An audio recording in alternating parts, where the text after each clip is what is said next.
अब देखो physical properties of arenes, arenes मतलब वही एरोमेटिक हाइड्रोकार्बन्स। तो एरोमेटिक हाइड्रोकार्बन्स यानी बेंजीन की जो फिजिकल प्रॉपर्टीज हैं वो बहुत कोई इंपॉर्टेंट नहीं है, बहुत कुछ अलग नहीं है। कुछ पॉइंट्स हम पढ़ लेते हैं, जैसे aromatic hydrocarbons are non polar molecules. ये कैसे हैं? Non polar. पोलर मॉलिक्यूल्स है, तो सीधी सी बात है किसमें सॉल्युबल होंगे? नॉन पोलर सॉल्वेंट्स में, हाँ ईथर में, कार्बन टेट्राक्लोराइड में। पोलर सॉल्वेंट्स में यानी वाटर में इनकी सॉल्युबिलिटी कम होगी। यहाँ से इतना तो हाँ दूसरी बात ये कि इनका एक कैरेक्टरिस्टिक अरोमा है, स्मेल है ना। क्यों हाँ इसको एरोमेटिक कहते हैं? एक इनका पर्टिकुलर अरोमा या पर्टिकुलर फ्रेग्रेंस या स्मेल है, और इस हाँ वजह से इनको हम लोग एरोमेटिक भी कहते हैं।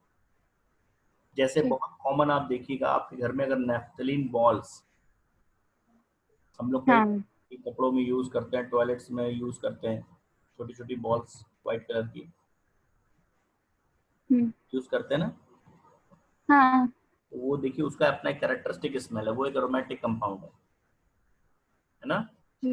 हाँ तो ये सब थर्ड एरोमेटिक कंपाउंड्स, तो ये नॉन पोलर मॉलिक्यूल्स हैं, पहली प्रॉपर्टी। दूसरा इनका अपना एक कैरेक्टरिस्टिक अरोमा है, एक पर्टिकुलर फ्रेग्रेंस स्मेल है। तीसरा एरोमेटिक कंपाउंड्स या aromatic hydrocarbons are immiscible with water. क्यों? हमने कहा नॉन पोलर है तो वाटर में इनकी सॉल्युबिलिटी कम होगी, क्योंकि वाटर नॉन पोलर है। किसमें सॉल्युबिलिटी इनकी ज्यादा होगी? ऑर्गेनिक सॉल्वेंट्स, बेंजीन में, ईथर में, कार्बन टेट्राक्लोराइड में, इन सब में। ठीक है। और फोर्थ, दे बर्न विद सूटी फ्लेम। सूटी फ्लेम मतलब जब इनकी बर्निंग होगी, बर्निंग में क्या होता है कि लार्ज, क्योंकि इनके अंदर कार्बन कंटेंट ज्यादा होता है, जो भी एरोमेटिक कंपाउंड्स हैं उनके अंदर हाँ कार्बन का परसेंटेज, कार्बन का कंटेंट एलिफेटिक से ज्यादा होता है। जैसे हम 6 कार्बन का एक एलिफेटिक हाइड्रोकार्बन या साइक्लोहेक्सेन ले लें, और 6 कार्बन का ही साइक्लिक रिंग बेंजीन में भी है, तो बेंजीन हाँ कार्बन का परसेंटेज 6 कार्बन के एलिफेटिक कंपाउंड यानी साइक्लोहेक्सेन से बहुत ज्यादा होगा। ठीक। कार्बन परसेंटेज ज्यादा होता है तो क्या होता है कि जब ये बर्न करते हैं तो ब्लैक या सूटी फ्लेम के साथ बर्न करते हैं, है ना। क्यों? क्योंकि कार्बन का कंटेंट ज्यादा प्रॉपर नहीं हो पाती है। ठीक है। हाँ आपने देखा होगा कि जहां भी कार्बन कंटेंट ज्यादा है वहां बर्निंग में प्रॉब्लम आती है। जैसे देखिए, अगर आपने रूरल एरियाज में देखा होगा जहाँ पर चूल्हे पे खाना बनता है, हाँ तो वहां देखिए डायरेक्ट जब हम वुडन बर्निंग करते हैं, सीधे वुड को जलाते हैं, लकड़ी जलाते हैं, तो उसमें कार्बन हाँ कंटेंट ज्यादा होता है और वो प्रॉपर ऑक्सीजन उसको उतनी नहीं मिल पाती जितनी बर्निंग के लिए चाहिए। तो वो सूटी फ्लेम के साथ, या घर के आसपास कभी आपने देखा होगा किसी ने टायर जलाया होगा, टायर, है ना, देखा टायर वगैरह जब जलाए जाते हैं। हेलो, हमने कहा अगर सर कभी वापस से बोलिएगा। हाँ आसपास कभी देखा होगा किसी ने टायर जलाया हो, टायर, हाँ हाँ तो टायर जलाते तो देखो कितना ब्लैक कलर का सूटी फ्लेम आता है ना। हाँ। तो ऐसा क्यों? क्योंकि उसमें कार्बन कंटेंट बहुत ज्यादा है। तो अच्छा, वैसे ठीक। ही बिल्कुल ब्लैक फ्लेम के साथ, काले धुएं के साथ एरोमेटिक कंपाउंड जब इनका कंबशन करते हो तो वैसे ही जलते हैं ये, उसी को सूटी फ्लेम कहते हैं। ठीक है। ठीक है। तो हाँ सूटी फ्लेम, जैसे घर में एलपीजी देखो आप, एलपीजी जो गैस सिलेंडर के अंदर जो गैस है उसकी जब बर्निंग हो रही है बर्नर में, तो आप देखो वहां पर बिल्कुल ब्लैक फ्लेम नहीं है ना, बिल्कुल ब्लू कलर का फ्लेम आता है, हाँ। वो नॉन सूटी फ्लेम है। ठीक है। मतलब उसमें कार्बन ज्यादा नहीं है। क्योंकि जो एलपीजी घर में आता है वो एलिफेटिक हाइड्रोकार्बन है, वो एरोमेटिक नहीं होता। तो एलिफेटिक हाइड्रोकार्बन में कार्बन कंटेंट कम होता है, तो उसको जलाने के लिए ऑक्सीजन कम चाहिए या वो इजीली बर्न कर जाता है। ठीक है। ठीक। लेकिन एरोमेटिक कंपाउंड जितने भी होते हैं उनका कैरेक्टरिस्टिक है कि वो सूटी फ्लेम के साथ बर्न करेंगे। क्लियर? ठीक। हाँ तो ये मेन प्रॉपर्टीज है, जिसमें इंपॉर्टेंट प्रॉपर्टीज क्या है? सूटी फ्लेम है, नंबर 2 इमिसिबल विद वाटर है, नंबर 3 हाँ, का कैरेक्टरिस्टिक अरोमा, ठीक। ठीक है। हाँ। अब आते हैं केमिकल प्रॉपर्टीज। तो हमने क्या कहा केमिकल प्रॉपर्टीज में कि जो एरीन्स है या एरोमेटिक हाइड्रोकार्बन्स है, हाँ। ये हाईली अनसैचुरेटेड हाइड्रोकार्बन्स है। हम्म। आपने खुद कहा है कि इनके अंदर 3 डबल बॉन्ड है, जैसे बेंजीन की बात करें तो बेंजीन के अंदर 3 डबल बॉन्ड है, हाँ। लेकिन बावजूद इसके ये एक स्टेबल या सैचुरेटेड हाइड्रोकार्बन की तरह बिहेव करता है। हम्म। और रीजन क्या है? डिलोकलाइजेशन। क्योंकि इसके अंदर जो पाई इलेक्ट्रॉन्स हैं, भले ही इनके अंदर हाँ। डबल बॉन्ड्स हैं, लेकिन वो डबल बॉन्ड्स लोकलाइज्ड नहीं है, उनका कोई भी परमानेंट लोकेशन नहीं है, कोई परमानेंट पोजीशन नहीं है, ठीक है। ठीक है? तो वो हाँ। डीलोकलाइज्ड ही स्टेबल मॉलिक्यूल की तरह बिहेव करता है।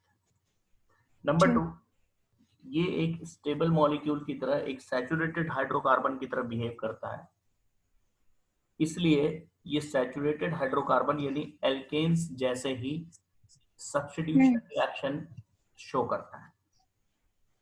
लाइक ठीक। एल्केन्स, जैसे एल्केन्स का कैरेक्टरिस्टिक रिएक्शन सब्स्टिट्यूशन है, जो भी सैचुरेटेड सब्स्टिट्यूशन है। कंपाउंड है उसका कैरेक्टरिस्टिक रिएक्शन सब्स्टिट्यूशन। ठीक।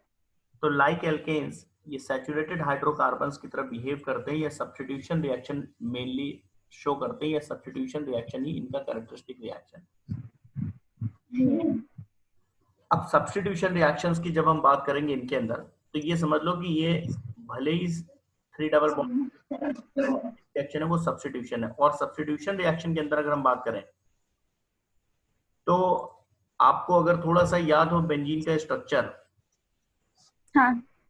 तो बेंजीन के स्ट्रक्चर में हम लोग ने ये डिस्कस किया था कि बेंजीन में एक 6 मेंबर्ड रिंग है, हाँ। Planar like this, hmm. और इस प्लेन के above and below electron cloud clouds. Pi हाँ। ऑर्बिटल्स के, जो अनहाइब्रिडाइज्ड पाई ऑर्बिटल्स है उनके ओवरलैपिंग से, इस तरह से 2 इलेक्ट्रॉन क्लाउड्स हैं अबव एंड बिलो ऑफ। हाँ। तो इसका मतलब बेंजीन पे जब कोई बेंजीन के दोनों तरफ बेंजीन रिंग एक प्लेनर रिंग है हेक्सागोनल, हम्म। और उस रिंग के ऊपर और नीचे दोनों तरफ hmm. Electron cloud, electron rich electron clouds हैं। हाँ। तो इन इलेक्ट्रॉन क्लाउड्स की वजह से बेंजीन की दोनों तरफ आप ये समझ लो कि इलेक्ट्रॉन डेंसिटी बहुत हाई है, ठीक है। ठीक। और इस हाँ। बेंजीन पे जो मेनली अटैक करते हैं वो इलेक्ट्रॉन लविंग केमिकल स्पीसीज यानी इलेक्ट्रोफाइल्स अटैक करते हैं। इलेक्ट्रोफाइल। तो ठीक। पहली बात कि ये हाईली अनसैचुरेटेड होने के बाद भी सब्स्टिट्यूशन शो करेगा, और दूसरी बात कि सब्स्टिट्यूशन में भी जो ये शो करेगा वो इलेक्ट्रोफिलिक सब्स्टिट्यूशन शो इलेक्ट्रोफिलिक करेगा, सब्स्टिट्यूशन। यानी इन पे जो अटैक होगा वो इलेक्ट्रोफाइल्स का होगा। और इलेक्ट्रोफाइल्स का इसलिए होगा क्योंकि electrophiles electron loving chemical species होते हैं, हम्म। इलेक्ट्रॉन रिच सेंटर्स पे अटैक करते हैं, और बेंजीन रिंग के दोनों तरफ इलेक्ट्रॉन रिच सेंटर्स या इलेक्ट्रॉन क्लाउड्स हैं। ठीक है। न्यूक्लियोफाइल्स क्या होते हैं? न्यूक्लियोफाइल्स खुद इलेक्ट्रॉन रिच होते हैं। हाँ।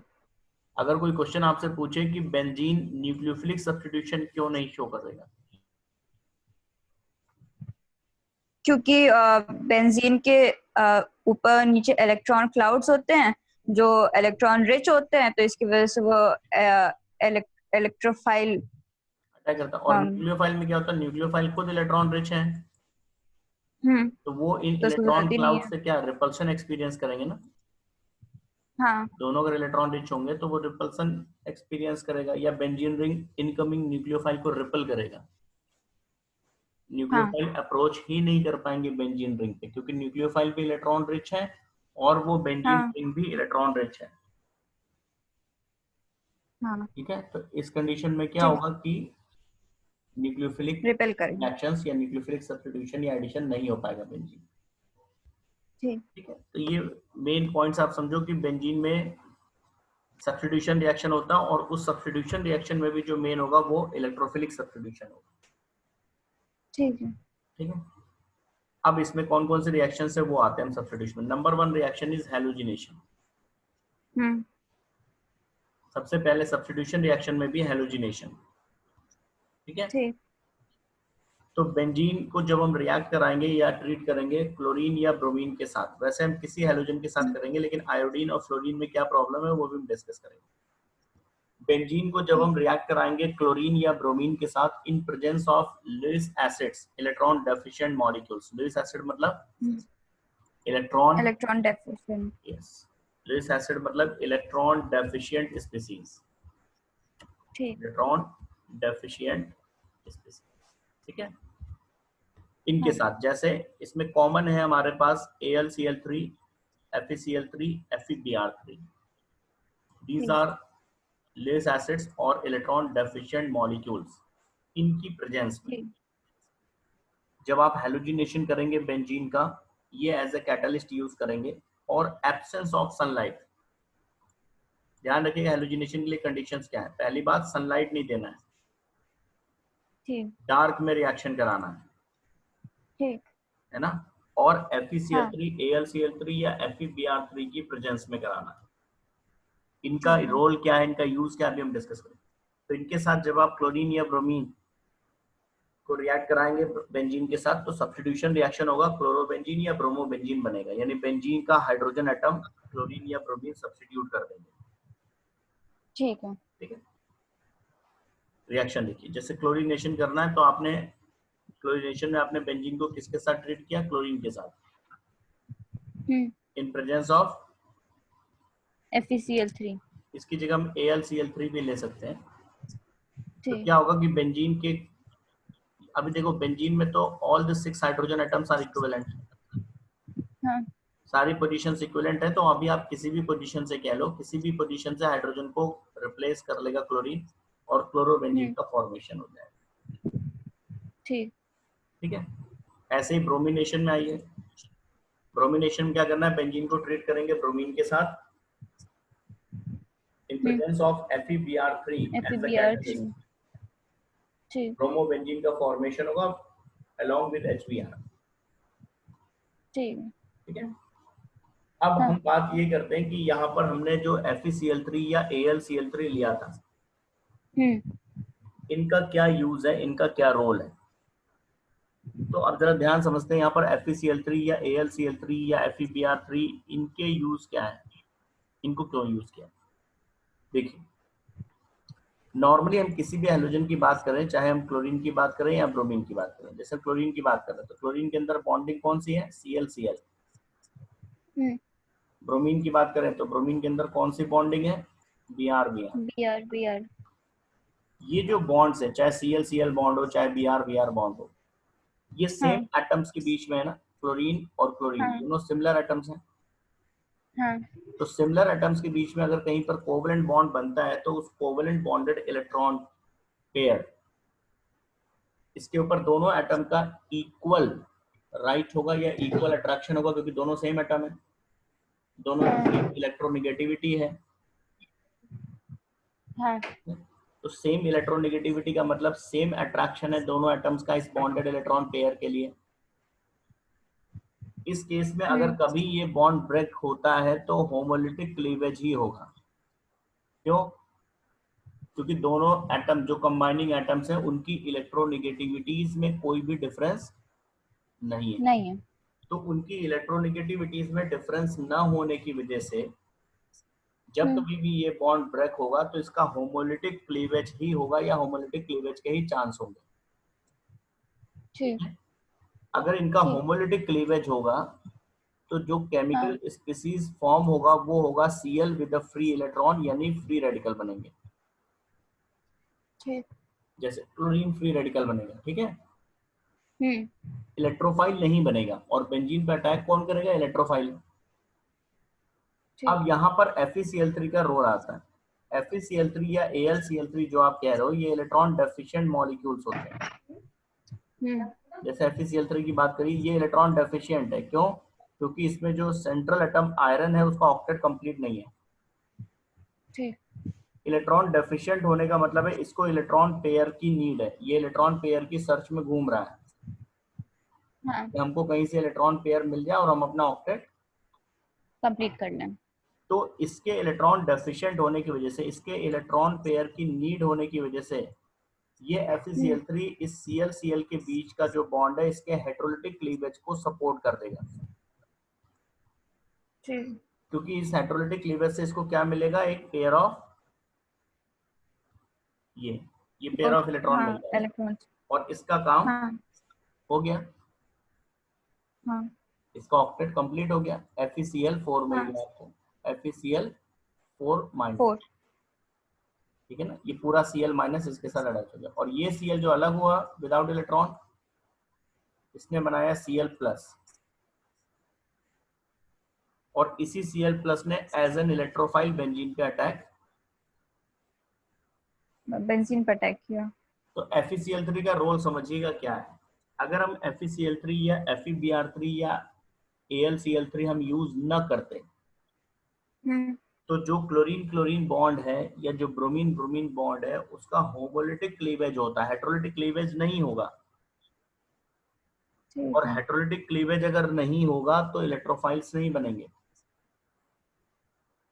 और ठीक। इलेक्ट्रोफाइल्स नहीं बनेंगे तो इलेक्ट्रोफिलिक सब्स्टिट्यूशन रिएक्शन भी। नहीं होगा। तो in order to generate attacking electrophile, हाँ। in order to support heterolytic cleavage of Cl or Br bond, we use an electron deficient catalyst like anhydrous FeCl3 और AlCl3। ठीक है। क्योंकि ये इलेक्ट्रॉन डेफिशिएंट हैं, इनको इलेक्ट्रॉन पेयर की need है, तो अपने पर्पस के लिए, अपनी नीड के लिए ये Cl या Br बॉन्ड के हेटेरोलिटिक क्लीवेज को सपोर्ट कर देंगे। ठीक है। तो अगर एक लाइन में अगर हम आपसे कहें रोल ऑफ FeCl3 तो वो क्या है, FeCl3 जो कैटलिस्ट हमने यहाँ पर यूज किया है उसका पर्पस क्या है, सब इलेक्ट्रोफिलिक रिएक्शन, सब्स्टिट्यूशन रिएक्शन के लिए। इलेक्ट्रोफाइल को जनरेट करना या to support heterolytic breaking of Cl और Br बॉन्ड। ठीक है ना, ठीक। और Cl प्लस या Br प्लस का जनरेशन होगा जो आगे अटैक करेगा। देखिए यहाँ पर एक एग्जांपल के थ्रू समझाया। यहाँ पर देखिए हमने FeCl3 लिया, FeCl3 में सेंट्रल एटम Fe का ऑक्टेट नहीं कंप्लीट है, क्योंकि अगर हम यहाँ पर इलेक्ट्रॉन्स दिखाएं तो अभी इसके पास कितने इलेक्ट्रॉन्स हैं, Fe के वैलेंस शेल में ये सारे इलेक्ट्रॉन ले लें तो कितने इलेक्ट्रॉन्स हो रहे हैं, 6। तो यानी इलेक्ट्रॉन डेफिशिएंट है। क्योंकि इनको इलेक्ट्रॉन पेयर चाहिए तो इन्होंने इस क्लोरीन को अट्रैक्ट करना शुरू किया अपनी तरफ, इस पेयर ऑफ इलेक्ट्रॉन। इससे क्या हो गया, यहाँ पर इन्होंने बॉन्ड बना लिया और इनका ऑक्टेट कंप्लीट हो गया। कंप्लीट हो गया, ठीक है ना। लेकिन अब जरा समझिए, अच्छा इस क्लोरीन से इलेक्ट्रॉन इधर शिफ्ट हो गया तो Fe के ऊपर आ गया माइनस चार्ज, और इस क्लोरीन ने इलेक्ट्रॉन डोनेट किया तो इसके ऊपर आ गया प्लस चार्ज। जब इसके ऊपर प्लस चार्ज आया तो इस इलेक्ट्रॉन पेयर को इसने अट्रैक्ट कर लिया अपनी तरफ, ठीक है। तो इसको जब अट्रैक्ट कर लिया तो ये वाला क्लोरीन जो आपका मिला वो Cl प्लस बन गया, और ये Cl माइनस तो उसमें अटैच हो गया, तो पूरा आपके पास FeCl4 माइनस बन गया। ये जो Cl प्लस बना है यही एज एन इलेक्ट्रोफाइल अगले स्टेप में अटैक करेगा।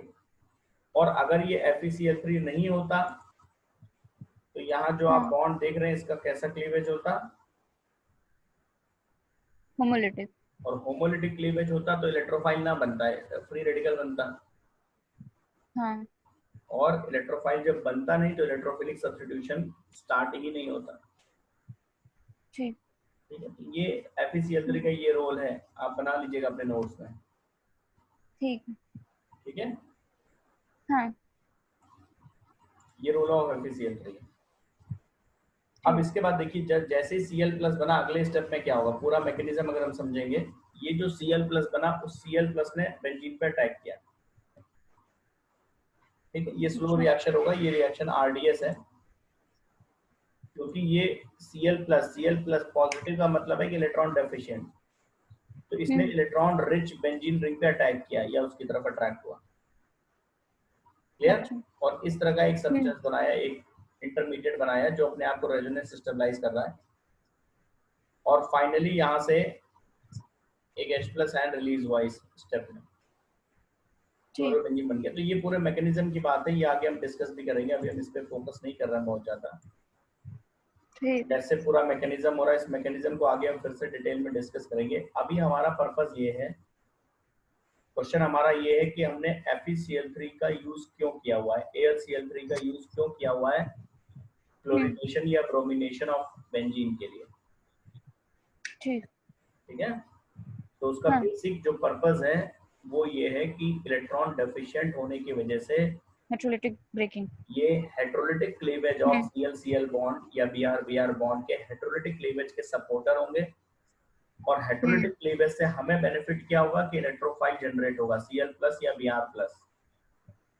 ठीक है, नेक्स्ट, अब जैसे हम क्लोरीनेशन या ब्रोमिनेशन कर रहे हैं बेंजीन का, हमें क्लोरो या ब्रोमो बेंजीन बन रहा है।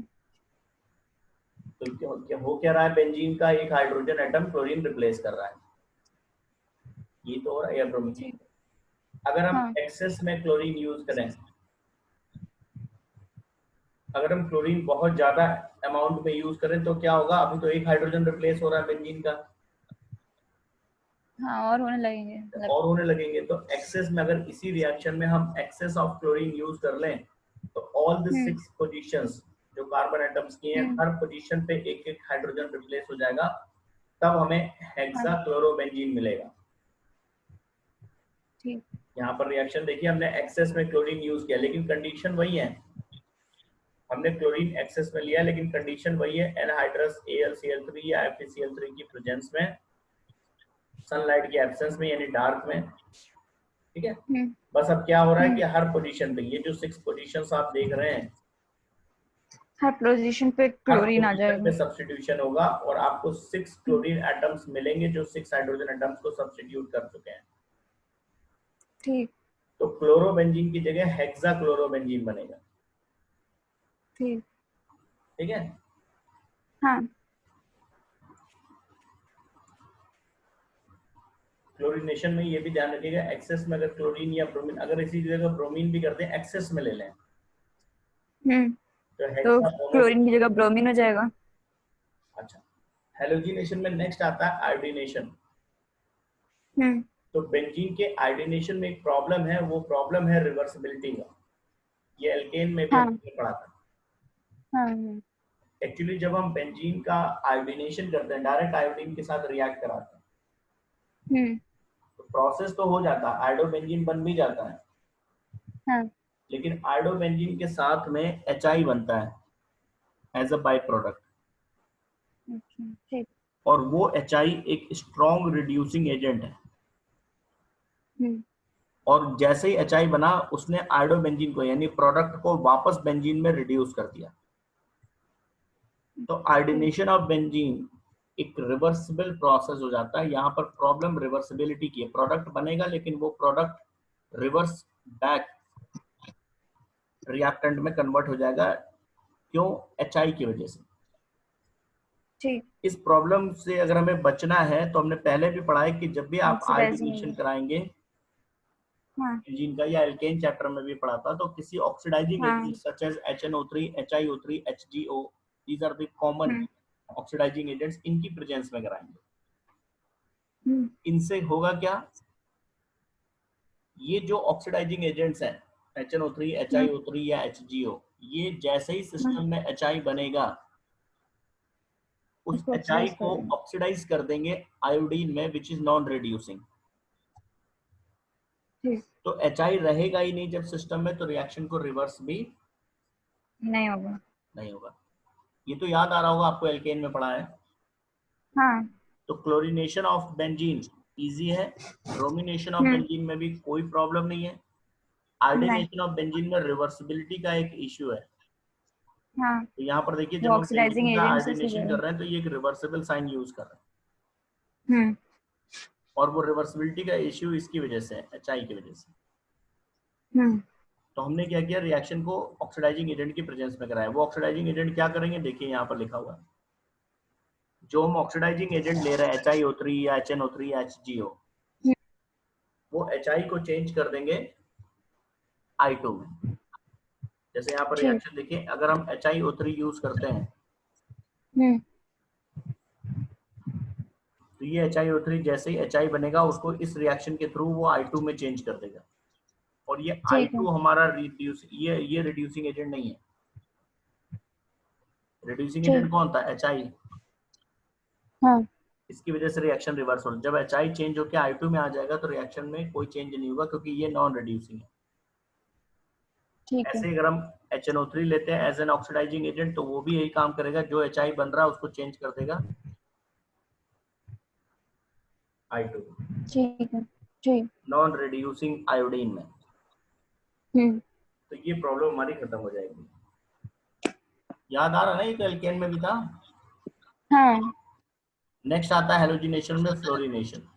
तो एल्केन में भी था ये कि फ्लोरिनेशन ऑफ बेंजीन अवॉइड करते हैं हम हाँ। लोग। हाँ। और क्यों करते हैं, वहां पर भी यही सेम रीजन था, हाँ, बहुत ज्यादा उसकी क्योंकि ये स्पीड। हाईली एक्सोथर्मिक रिएक्शन है। हम्म।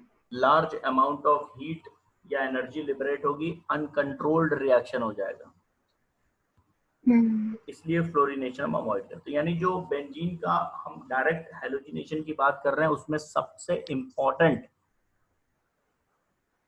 डायरेक्ट क्लोरिनेशन कराइए या डायरेक्ट ब्रोमिनेशन। ब्रोमिनेशन कराइए। ठीक है। ठीक। आयोडीनेशन डायरेक्ट कराना है तो ऑक्सीडाइजिंग एजेंट के प्रेजेंस में कराइए, हम्म। फ्लोरिनेशन कराना है तो अवॉइड करिए। ठीक है। Now, तो ये सब्स्टिट्यूशन रिएक्शन में पहला टाइप था halogenation. Second, electrophilic substitution reaction of benzene में second reaction is sulphonation. Hmm. Sulphonation में आप बेंजीन को ट्रीट करेंगे फ्यूमिंग सल्फ्यूरिक एसिड के साथ। फ्यूमिंग ठीक। सल्फ्यूरिक एसिड, सल्फ्यूरिक एसिड की फ्यूम्स, या ओलियम के साथ। हम्म। ओलियम होता है ठीक। Concentrated sulphuric acid containing dissolved sulphur trioxide. Sulphuric acid में, कॉन्सेंट्रेटेड सल्फ्यूरिक एसिड में जब sulphur trioxide gas SO3 gas dissolve और कर देंगे तो वो और ज्यादा कॉन्सेंट्रेटेड हो जाएगा, उसी को ओलियम कहते हैं। ठीक है। तो बेंजीन को या तो हम सल्फ्यूरिक एसिड की फ्यूम्स के साथ, फ्यूमिंग सल्फ्यूरिक एसिड, हम्म। या ओलियम के साथ कॉन्सेंट्रेटेड सल्फ्यूरिक एसिड जिसमें SO3 गैस डिसॉल्व कर दिया गया हो, हाँ। H2SO7 भी कहते हैं इसे, ठीक। या फिर क्लोरोसल्फोनिक एसिड के साथ। तो ये दो कॉमन है, या तो फ्यूमिंग सल्फ्यूरिक एसिड या फिर ओलियम। इसके साथ करेंगे तो बेंजीन का एक हाइड्रोजन रिप्लेस होगा और बेंजीन सल्फोनिक एसिड बनेगा। ठीक है। इस रिएक्शन में बेंजीन का एक हाइड्रोजन एटम सल्फोनिक ग्रुप के थ्रू, SO3H ग्रुप के थ्रू रिप्लेस हो जाएगा। हाँ। जैसे यहाँ पर देखिए बेंजीन को हम फ्यूमिंग सल्फ्यूरिक एसिड या ओलियम के साथ ट्रीट कर रहे हैं, H2SO4 और ब्रैकेट में SO3, मतलब इस H2SO4 ओलियम। में SO3 गैस हमने डिसॉल्व भी कर रखा है, H2S2O7 भी कह सकते हैं। तो इसके साथ कर रहे हैं तो बेंजीन का हाइड्रोजन रिप्लेस हो रहा और बेंजीन सल्फोनिक एसिड का फॉर्मेशन हो रहा है। क्लियर है सल्फोनेशन? हाँ। तो ये भी एक इलेक्ट्रोफिलिक सब्स्टिट्यूशन रिएक्शन है, नोट कर लिया इसे। हाँ। Next electrophilic substitution of benzene is nitration. ठीक है, नाइट्रेशन रिएक्शन। ठीक। Next electrophilic substitution reaction is nitration. Hmm. Nitration में बेंजीन को ट्रीट करना with a mixture of concentrated HNO3 and concentrated H2SO4, इस मिक्सचर के साथ H2SO4। करना, ठीक। सल्फ्यूरिक एसिड और नाइट्रिक एसिड, H2SO4। इनके मिक्सचर के साथ ट्रीट करना है, नाइट्रोबेंजीन का फॉर्मेशन होगा।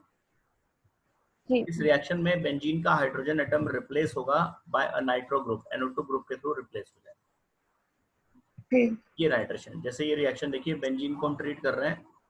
सल्फ्यूरिक एसिड और नाइट्रिक एसिड के मिक्सचर के साथ। ठीक। ठीक है, और हाँ। NO2 के थ्रू हाइड्रोजन रिप्लेस हो रहा है, नाइट्रोबेंजीन का फॉर्मेशन हो रहा है। ठीक है। अब इस रिएक्शन में खास बात क्या है, इंपॉर्टेंट है, थोड़ा सा जरा हम इस रिएक्शन के मैकेनिज्म पे आते हैं तो थोड़ा और क्लियर होगा। इस रिएक्शन में देखिए आपने नाइट्रिक एसिड लिया HNO3, हम उसको ऐसे लिख सकते हैं HNO3, और ये है हमारा सल्फ्यूरिक एसिड। हाँ ठीक है, तो हुआ क्या कि इस सल्फ्यूरिक एसिड ने H+ आयन डोनेट कर दिया इस नाइट्रिक एसिड। ठीक। क्या डोनेट किया? H+ है। ध्यान समझिएगा क्योंकि इस पे क्या क्वेश्चन आता है अभी मैं बताता हूँ। अब सल्फ्यूरिक एसिड ने H+ इसको डोनेट कर दिया, तो after release of H+ sulphuric acid से मिल गया आपको HSO4-। ठीक। H2SO4 से H+ रिलीज हो गया हाँ तो HSO4 और H+ इसमें ऐड हो गया, तो ये जो OH था ये OH2+ H2O। हो गया। कैसे मिला? हाँ उसके बाद क्या हुआ, यहाँ से फिर डिसोसिएशन हुआ तो वाटर मिला और NO2+ मिला। ठीक। ये जो NO2+ मिला यहाँ पे, यही NO2+ आगे एज एन इलेक्ट्रोफाइल बेंजीन पे अटैक करेगा। तो नाइट्रेशन रिएक्शन में माइन्यूट जब हम क्वेश्चन पे जाएंगे तो नाइट्रेशन ऑफ बेंजीन का अटैकिंग इलेक्ट्रोफाइल क्या है? NO2+। प्लस। ठीक। NO2+। प्लस। पहली चीज यही NO2+, देखिए नेक्स्ट स्टेप में बेंजीन पे अटैक कर रहा है, इंटरमीडिएट्स वगैरह बन रहे हैं और फाइनली नाइट्रोबेंजीन। ठीक। एक और खास दूसरा क्वेश्चन, वैसे अगर हम बात करें तो HNO3 क्या है? एक एसिड है, नाइट्रिक एसिड। और सल्फ्यूरिक एसिड वो भी एक एसिड है। हाँ दोनों अपने आप में एसिड है। यहाँ पर क्या हो रहा है, सल्फ्यूरिक एसिड H+ डोनेट कर रहा है किसको? OH को। Nitric acid. तो H+ रिलीज कौन कर रहा है? H2SO4। H+ गेन कौन कर रहा है? NO2। नाइट्रिक एसिड बेटा, HNO3। अच्छा हाँ HNO। तो जो ठीक। H+ रिलीज करता है वही तो एसिड है, ठीक। हाँ और जो H+ गेन करता है वो बेस हुआ। बेस। हाँ इस पर्टिकुलर रिएक्शन के लिए ध्यान सुनिए, इस पर्टिकुलर रिएक्शन के लिए नाइट्रेशन ऑफ बेंजीन के लिए sulphuric acid as an acid act कर रहा है और हाँ HNO3 as a base. Base. वैसे भले ही HNO3 एसिड होता है, ठीक। लेकिन यहाँ पर नाइट्रेशन रिएक्शन के अंदर HNO3 का जो रोल है वो बेस का है। वो बेस है। ये क्वेश्चन आता है ठीक इन है। Nitration of benzene which of the following acid acts as a base। ठीक है, या रोल ऑफ ठीक। HNO3 पूछ लेंगे क्या है, एसिड है बेस है। तो आप कहीं ठीक। पर नोट्स में अपने साइड में यहाँ पर लिख लीजिएगा कि इन नाइट्रेशन प्रोसेस या in this process H2SO4 is acting as an acid whereas HNO3 is acting as a base because क्यों? क्योंकि वो H+ को एक्सेप्ट कर रहा है, यहाँ पर रिलीज नहीं कर रहा है HNO3। ठीक। ठीक है, तो नाइट्रेशन में ये हाँ बात है। एक पॉइंट और जो आपने सल्फोनेशन पढ़ा है ऊपर अभी, इस सल्फोनेशन रिएक्शन के लिए अगर हम अटैकिंग इलेक्ट्रोफाइल की बात करें, इस सल्फोनेशन का जो इलेक्ट्रोफाइल है जो अटैक कर रहा है रिंग पे, दैट इज SO3। इसे भी आप नोट कर सकते हैं, सल्फोनेशन रिएक्शन ऑफ बेंजीन, इसका जो अटैकिंग इलेक्ट्रोफाइल है वो SO3 है, ओनली SO3, कोई पॉजिटिव नेगेटिव चार्ज नहीं। ठीक है, ठीक। आप यहाँ पर रिएक्शन देखेंगे, भले ही हाइड्रोजन को जो रिप्लेस कर रहा है वो SO3H ग्रुप रिप्लेस कर रहा है। तो कभी कभी हमें ये कंफ्यूजन होता है या ये ऑप्शन में दिया जाता है कि सल्फोनेशन ऑफ बेंजीन में जो अटैकिंग इलेक्ट्रोफाइल है वो SO3H+ ग्रुप है। ऐसा में ऑप्शन में कभी कभी कंफ्यूजन होता है कि सल्फोनेशन का जो अटैकिंग इलेक्ट्रोफाइल है वो SO3H ग्रुप है, यानी SO3H+। लेकिन ऐसा नहीं है, सल्फोनेशन ऑफ ऐसा नहीं है। बेंजीन का जो अटैकिंग इलेक्ट्रोफाइल है वो SO3 है। SO3 है। अगर कभी मल्टीपल चॉइस ठीक। क्वेश्चन आप करेंगे तो उसमें SO3H प्लस B एक ऑप्शन होगा। ठीक है, ठीक। हाँ क्लियर हुआ कि नहीं? हाँ हो गया। चलिए, तो नाइट्रेशन क्लियर, नाइट्रेशन ये पॉइंट्स क्लियर। हाँ। Next electrophilic substitution reaction is Friedel-Crafts alkylation. Credit card. ये तो पहले भी हमने पढ़ा है। बेंजीन को जब हम ट्रीट करेंगे किसी एल्काइल हैलाइड के साथ, कोई भी एल्काइल हैलाइड हो सकता है, हाँ। इन प्रेजेंस ऑफ AlCl3 और FeCl3, तो हमें एल्काइल बेंजीन मिलेगा, है ना? ठीक है। जैसे CH3Cl के साथ हम कर रहे हैं इन प्रेजेंस ऑफ एनहाइड्रस AlCl3, तो CH3 ग्रुप रिप्लेस करेगा हाइड्रोजन को, यानी मिथाइल बेंजीन या टोलुइन बनेगा। ठीक। बेंजीन को हम CH3CH2Cl इथाइल क्लोराइड के साथ ट्रीट कर रहे हैं, हाँ। तो इथाइल बेंजीन मिलेगा। ठीक। और इस रिएक्शन को हमने पहले भी डिस्कस किया, अगर आपको थोड़ा सा याद आ रहा हो इससे पहले के वीडियो में, हाँ। तो हमने ये भी कहा था कि इस फ्रीडल-क्राफ्ट एल्काइलेशन रिएक्शन में इंटरमीडिएट जो बनता है वो कार्बोकैटायन बनता है।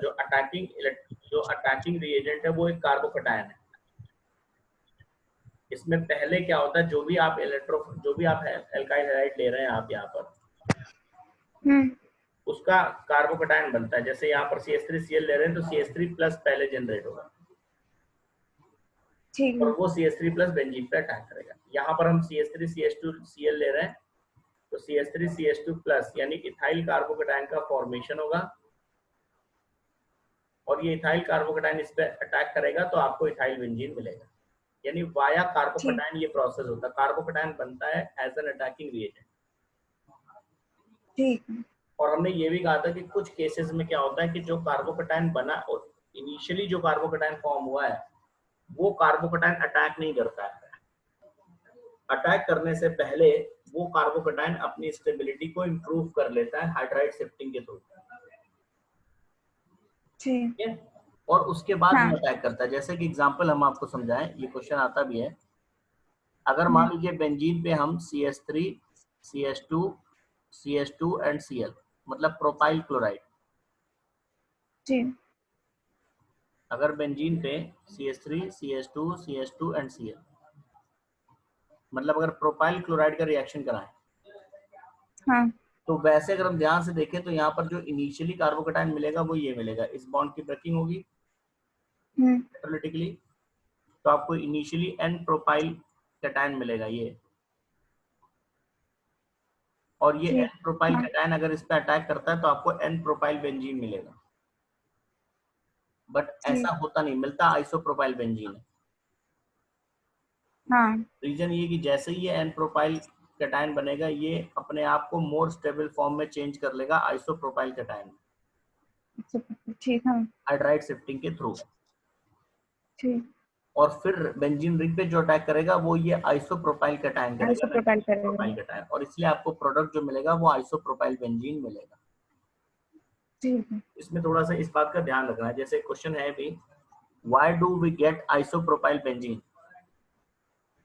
On treating benzene with 1 chloropropane instead of N propyl benzene. अगर हम बेंजीन को 1 क्लोरोप्रोपेन के साथ ट्रीट कर रहे हैं तो हमें N प्रोपाइल बेंजीन मिलना चाहिए था, लेकिन हमें मिल रहा है isopropyl benzene. Why? Hydride shifting की वजह से वो अपने आप को और स्टेबल कर लेते तो हैं। इसमें मैकेनिज्म के लेवल पे आप समझाइएगा, N प्रोपाइल बेंजीन बनाकर उसका कार्बोकैटायन बनाइएगा पहले, अच्छा।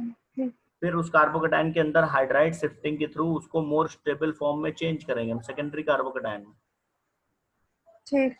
और ये हम उसको दिखाएंगे अटैक कि करेंगे। यहाँ पर सेकेंडरी कार्बोकैटायन फाइनली अटैक करेगा रिंग के ऊपर। ठीक है, हाँ। ये आपको आइसोप्रोपाइल बेंजीन मिलेगा, न कि N प्रोपाइल बेंजीन। क्लियर? ठीक। Next electrophilic substitution reaction of benzene is Friedel-Crafts acylation. अभी आपने फ्रीडल-क्राफ्ट एल्काइलेशन पढ़ा था। हाँ। फ्रीडल-क्राफ्ट एसाइलेशन का मतलब है बेंजीन रिंग को हमें ट्रीट करना है एक एसाइल हैलाइड के साथ, या एनहाइड्राइड के साथ, एसाइल हैलाइड या acid anhydride in presence of AlCl3 और FeCl3, इसमें एसाइल बेंजीन मिलेगा। इस रिएक्शन का नाम फ्रीडल क्राफ्ट एसाइलेशन है। लेकिन अगर हम एसाइल में, एसाइल एक्चुअली क्या होता है, एसाइल ग्रुप की जहां तक बात है तो this group RCO group is known as acyl. इस ग्रुप का कॉमन नेम एसाइल है, ये एसाइल हैलाइड है। अब यहाँ पर कुछ भी हो सकता है, but in common in general language RCO group is known as acyl. This RCO is known as acyl, RCO और यहाँ हो गया Cl, this is acyl halide general. ठीक है। स्पेसिफिक बात करें, मान लीजिए यहाँ पर CH3 हो गया, स्पेशली R की जगह जब यहाँ CH3 हो गया तो ये एसिटाइल क्लोराइड हो गया। ठीक है, जनरल टर्म अभी भी इसका एसाइल है, एसाइल है, ठीक। लेकिन एसाइल तो एक जनरल टर्म है जो किसी के लिए भी आप यूज कर सकते हैं। RCOCl, कोई भी RCOCl होगा, मतलब वहां R का नेचर कुछ भी हो तो आप एसाइल हैलाइड ही कहेंगे उसे।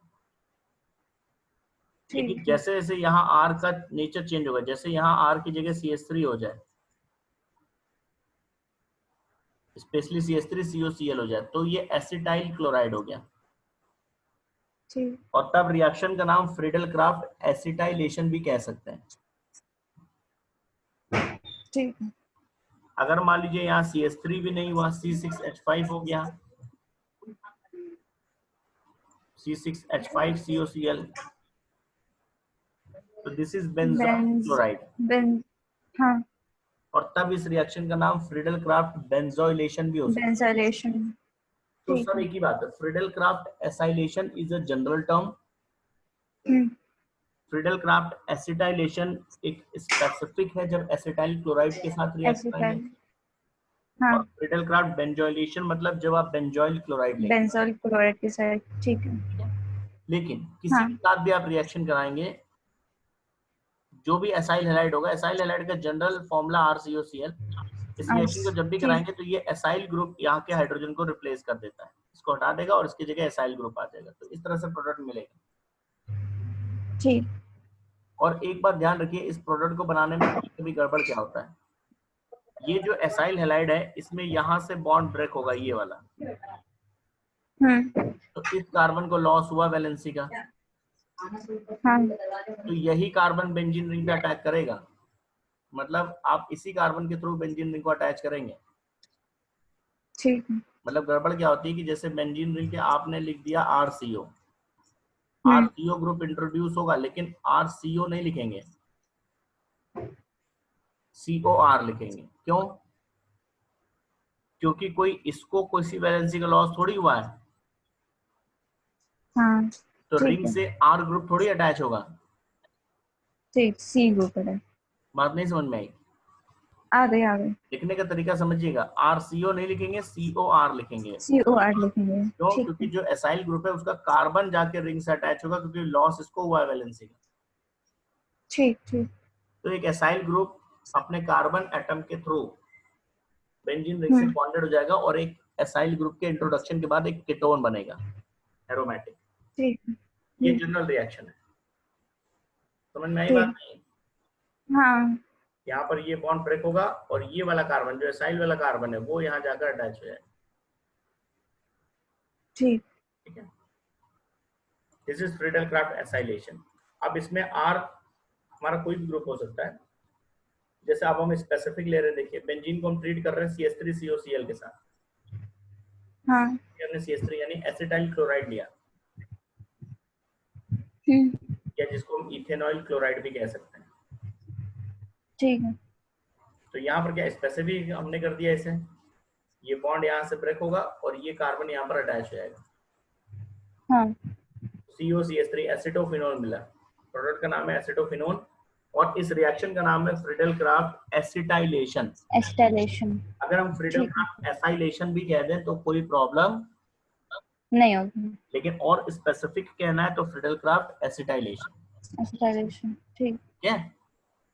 ठीक है। नेक्स्ट, इसी रिएक्शन में हम R की जगह C6H5 ले लें, यानी बेंजीन को बेंजोइल क्लोराइड के साथ ट्रीट कर दें।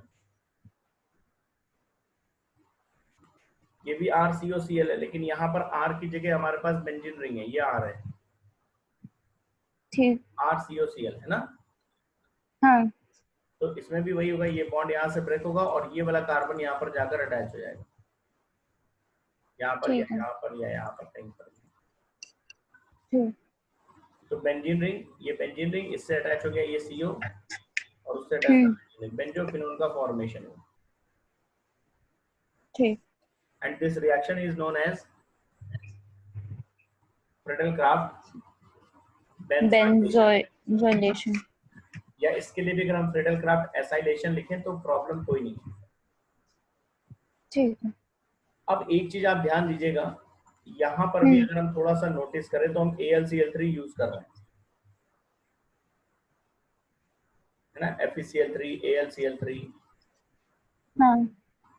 यहाँ भी FeCl3 या AlCl3 जो यूज कर रहे हैं उसका रोल वही है। क्या रोल है? ये जो कार्बन और क्लोरीन के बीच का बॉन्ड है, हाँ। अदरवाइज ये बॉन्ड होमोलिटिकली ब्रेक होता है। ठीक।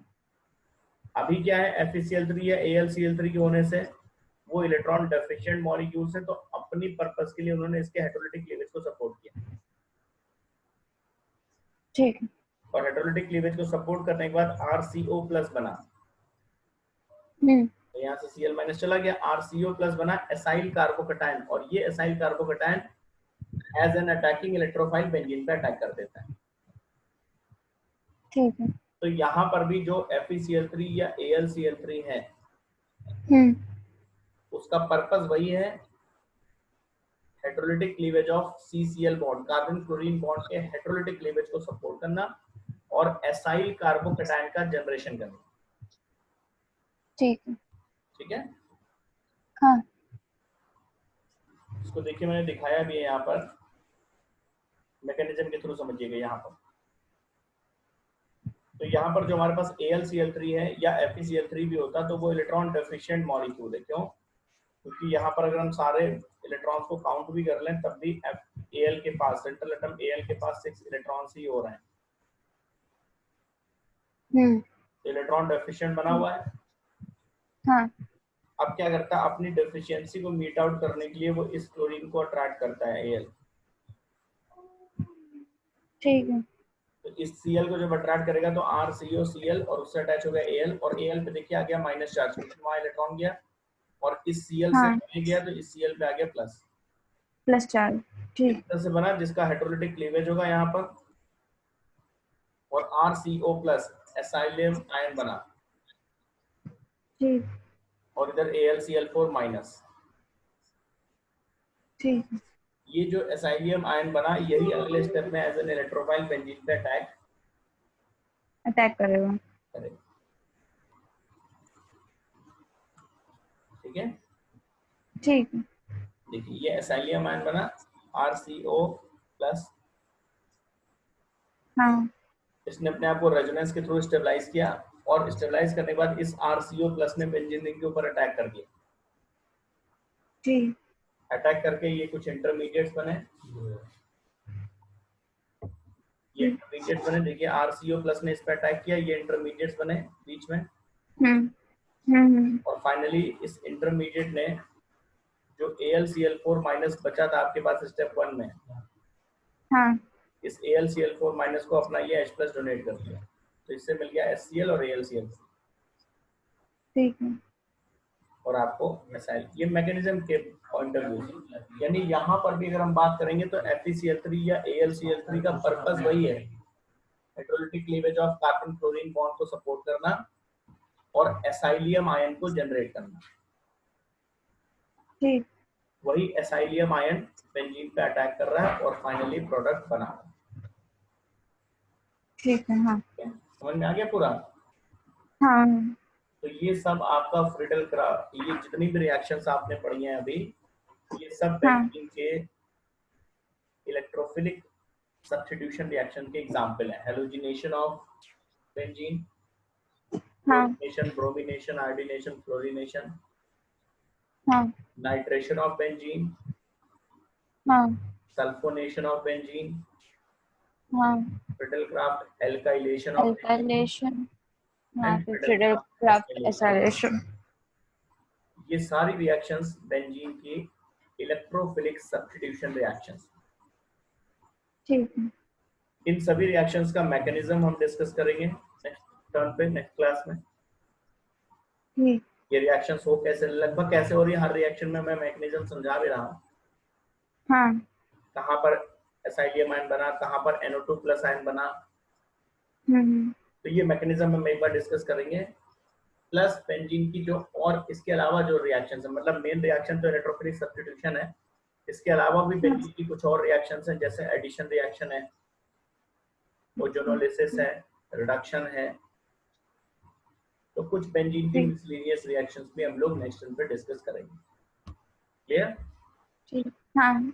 इसको पूरा आप पढ़ लीजिए, रिवाइज कर लीजिए, नोट्स बना लीजिए। ठीक है।